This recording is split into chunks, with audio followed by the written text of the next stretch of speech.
Hello everyone, higher math 2.0 YouTube চ্যানেলে সবাইকে স্বাগত।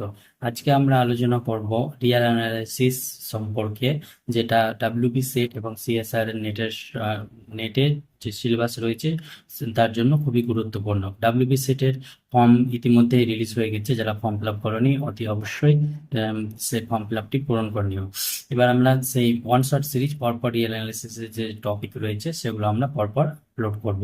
তো যারা দেখতে ইচ্ছুক তারা অবশ্যই আমার সঙ্গে জুড়ে যাও এবং চ্যানেলটিকে সাবস্ক্রাইব করবো। আর সমস্ত লিঙ্ক পেতে এই ধরনের ভিডিওর Telegram pay and YouTube YouTube sorry টেলিগ্রামে যুক্ত হয়ে যাও এবং হোয়াটসঅ্যাপ গ্রুপে যে লিঙ্ক দেওয়া আছে ডেসক্রিপশনে সেখান থেকে যুক্ত হতে পারো। তো আজকের টপিক হচ্ছে রিয়াল অ্যানালাইসিসের প্রথম টপিক। আজকে হচ্ছে ক্লাস নাম্বার 1। প্রথম টপিক রয়েছে countable and uncountable set. Uncountable set, এটা হচ্ছে আমাদের আজকের আলোচ্য টপিক। তাহলে কাউন্টেবল সেট এবং আনকাউন্টেবল সেট আসার আগে আমরা আজ একটু জানবো সেট সম্পর্কে। অবশ্য যারা ম্যাথ নিয়ে পড়ছে তারা অবশ্যই সেট সম্পর্কে শুনে থাকো। তো আজকে আগে সেট সম্পর্কে জেনে নিই, তারপরে সেগুলো আসবো একে একে। তাহলে সেট কাকে বলে? সেট হচ্ছে a well defined collection of distinct object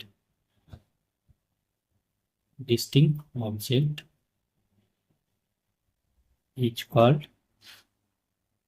set. তাহলে সেট কাকে বলে? A well define collection of distinct object, মানে কালেকশনটা হবে ডিস্টিং এবং ওয়েল ডিফাইন। তাহলে ওয়েল ডিফাইন সম্পর্কে একটু বলতে গেলে যেটা হবে, ওয়েল ডিফাইন মানে সুসংগত, বাংলায় বলা হয় সুসংগত। যেমন কোনো একটা স্কুলে ধরো 5 ক্লাস রয়েছে, তো 5 ক্লাসে যদি বলা হয় 10 বছর বাচ্চাদের সেট যদি একটা নিই, তাহলে 5 ক্লাসে যে যে 10 বছর রয়েছে তাদেরকে নিয়ে আমরা একটা সেট তৈরি পাবো। সেই কালেকশন পাবো, সেই কালেকশনটা হয়ে যাবে সেট। আবার যদি আমরা বলি সেটা হয়ে যাবে ওয়েল ডিফাইন। আবার যদি আমরা বলি তোমার ফেভারিট বইয়ের সেট, তাহলে তোমার ফেভারিট বই অনেক কিছু হতে পারে, বাংলা, কারো ইংরেজি, ইতিহাস, ভূগোল, বা যদি আমরা বলি ক্লাসে ভালো স্টুডেন্টের সেট, তাহলে ভালো স্টুডেন্ট বলতে কোন সেন্সে ভালো সেটা বলা নেই, মানে ডেফিনেশনটা ওয়েল ভাবে ডিফাইন করা নেই, তখন সেটা সেট হবে না, সেটা ওয়েল ডিফাইন হচ্ছে না, তাই সেটা সেট হবে না।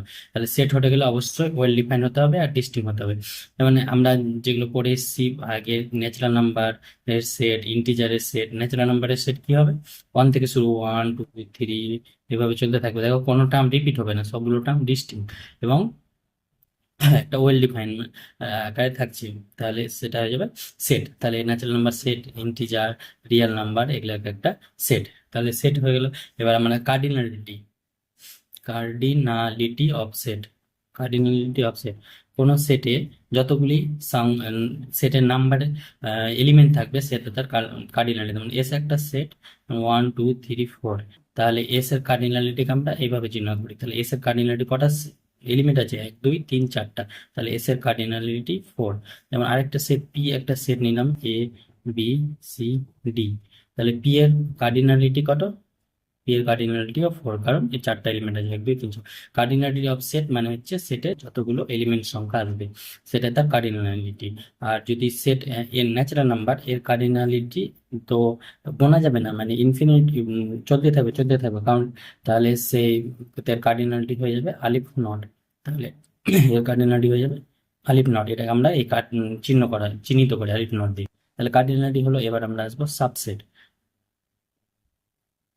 কোন একটা সেট, যেমন রিয়েল নাম্বারের এস একটা সেট নিলাম, এই সেটটাই নিলাম 1 2 3 4, তাহলে এর সাবসেট কি হবে? এর সাবসেট হয়ে যাবে S1 1 2। তাহলে এর সাবসেট হয়ে যাবে সেই সেটেরই কিছু এলিমেন্ট নিয়ে আরেকটা সেট তৈরি করা, সেটা হয়ে যাবে তার সাবসেট। মানে মেন সেটের কিছু এলিমেন্ট নিয়ে যে সেটটা তৈরি হবে সেটা হয়ে যাবে তার সাবসেট। তাহলে এখানে এসে সাবসেট হচ্ছে S1। তাহলে এভাবে আমরা সাবসেট বাই পাওয়ার সেট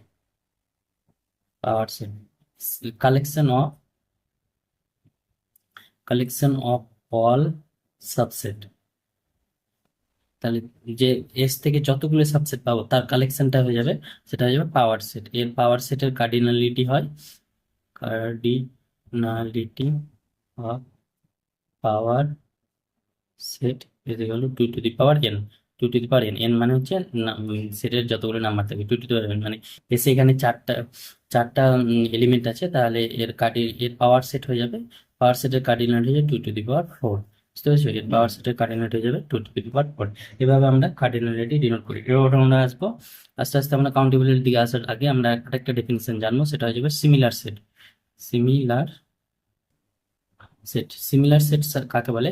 কোন একটা সেট, কোন একটা দুটো সেট নিলাম, এ আর একটা বি, এদের মধ্যে যদি বাইজেক্টিভ ম্যাপিং খুঁজে পাই, বাইজেক্টিভ ম্যাপিং, বাইজেক্টিভ মানে কি, one one and onto, দুটো যদি হয় ম্যাপিংটা, তাহলে ওয়ান ওয়ান ওয়ান টু এগুলো ম্যাপিং চ্যাপ্টারে পড়াবো।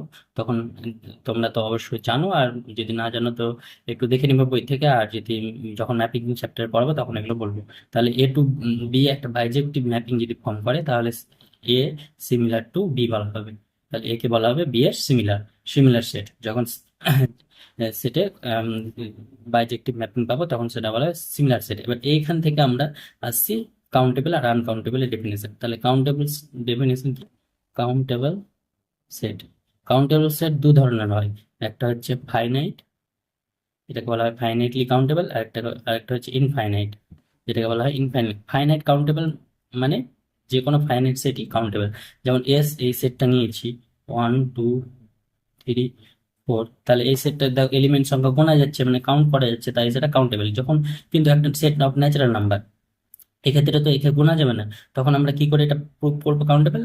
কাউন্টেবল যখন হবে, যখন এটা ন্যাচারাল নাম্বারের সঙ্গে একটা বাইজেক্টিভ ম্যাপিং তৈরি করবে, বা ন্যাচারাল নাম্বারের সঙ্গে সিমিলার সেট হবে, তখন সেটা হয়ে যাবে কাউন্টেবল সেট। যেমন natural number, natural F map natural নাম্বারের সঙ্গে ন্যাচারাল নাম্বার অবশ্যই একটা বাইজেক্টিভ ফর্ম করে, তাই natural number countable, countable set. আর সেট অফ ইন্টিজার্স জেড, জেডও countable set.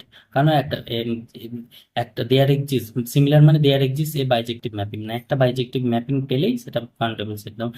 Set of Z integer countable set. কেন? একটা ম্যাপিং আমরা খুঁজে পাবো, একবার ন্যাচারাল নাম্বার থেকে জেড এ একটা ম্যাপিং পাবো, f of n is equal to n when n is even, আর minus n minus one by two when n is odd, when n is odd। তাহলে এটা আমরা একটা ম্যাপিং ডিফাইন করলাম, যেটা ন্যাচারাল নাম্বার থেকে জেডে, যেটা জেড কে কাউন্টেবল সেটে পরিণত করছে। আর set of natural number Q, Q এর ডেফিনেশন, কিউ কেন কাউন্টেবল? কিউ একটা কাউন্টেবল সেট, কাউন্টেবল সেট কেন? কিউ এর ডেফিনেশন আমরা জানি, P by Q such that Q not equal to zero, আর পি আর কিউ বিলংস টু ইন্টিজার। যেহেতু এই ইন্টিজার থেকে আসছে এর এলিমেন্ট গুলো, তাই সেটা কিউটা countable, but Q C not countable. Q C countable নয় কেন? কিউসি সিমিলার ন্যাচারাল নাম্বার সঙ্গে সিমিলার সিমিলার ম্যাপিং বা বাইজেক্টিভ ম্যাপিং পাওয়া যাচ্ছে না, তাই সেটা কাউন্টেবল নয়। আরও কাউন্টেবল নয় কেন? আর হচ্ছে কিউ আর কিউসি এর ইউনিয়ন, যেহেতু কিউসি আনকাউন্টেবল তাই তার এটা কাউন্টেবল, বাট এটা আনকাউন্টেবল। কিন্তু কাউন্টেবল আর আনকাউন্টেবল ইউনিয়ন অবশ্য সবসময় আনকাউন্টেবল হয়, আনকাউন্টেবল হয়, তাই আরও আনকাউন্টেবল। তাহলে সেটের কাউন্টেবল সেট কাকে বলে, আনকাউন্টেবল সেট কাকে বলে বুঝলাম। কাউন্টেবল সেট আবার বলে দিই, কাউন্টেবল সেট হচ্ছে কোন এক ন্যাচারাল নাম্বারের সাথে সেই সেটটার ম্যাপিং হলে সেটা কাউন্টেবল সেট হবে। একটা বাইজেক্টিভ ম্যাপিং খুঁজে পেলেই সেটা কাউন্টেবল সেট হবে। যেমন জেড একটা কাউন্টেবল সেট, কিউ একটা কাউন্টেবল সেট। আর আনকাউন্টেবল সেট ম্যাপিং খুঁজে না পেলে সেটা আনকাউন্টেবল সেট, যেমন কিউসি আর এগুলো হচ্ছে আনকাউন্টেবল সেট। হয়ে গেল এতদূর পর্যন্ত। এবার আমরা কিছু কাউন্টেবল সেটের রেজাল্ট দেখবো, তাতে আশা করি বুঝতে পেরেছো। এবার আমরা কিছু রেজাল্ট দেখবো। Countable set, countable union of, countable union of countable set is countable, countable union of countable set is countable. এটা একটা ফার্স্ট রেজাল্ট। 2 নম্বর রেজাল্ট হচ্ছে finite Cartesian product of countable set is countable. Countable সেটের union নিলে সেটা countable হবে। Countable set যদি finite, এটা প্রোডাক্টকে আমরা পাই আকারে চিহ্নিত করি, i is equal to one two n n i, এটা যদি ওয়ান টু এন মানে কাউন্টেবল ফাইনাইট পর্যন্ত নিই, তাহলে সেটা হয়ে যাবে কাউন্টেবল, এটা হয়ে যাবে কাউন্টেবল। আর যদি a infinite, infinite Cartesian product of countable set is uncountable.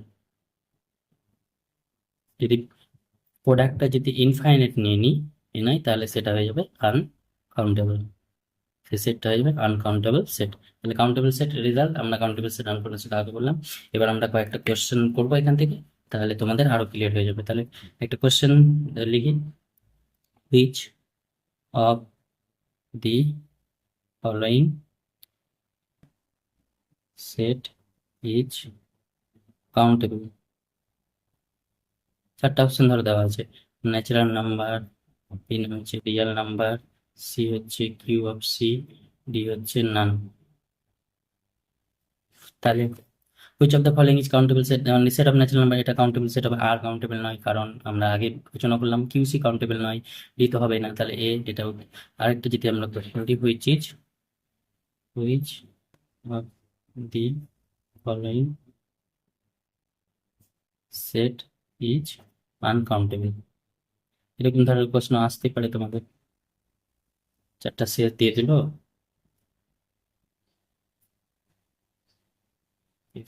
তাহলে কোনটা uncountable set, in natural number তো কাউন্টেবল, আনকাউন্ট কিউ ও কাউন্টেবল, তাহলে আনকাউন্টেবল কিউসি, আর আর এই দুটো আনকাউন্টেবল।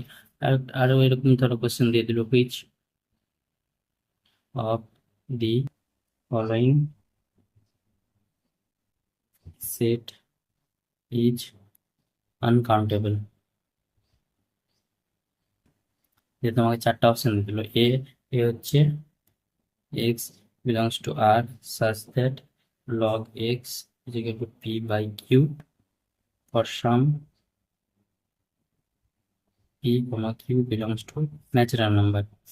2 নম্বর অপশনে দিয়ে দিল, x belongs to r cos x plus sin x cos x to the power n plus sin x to the power n is equal to 1 for some n belongs to natural number। c x belongs to r such that x is equal to log p by q for some p comma q belongs to natural number।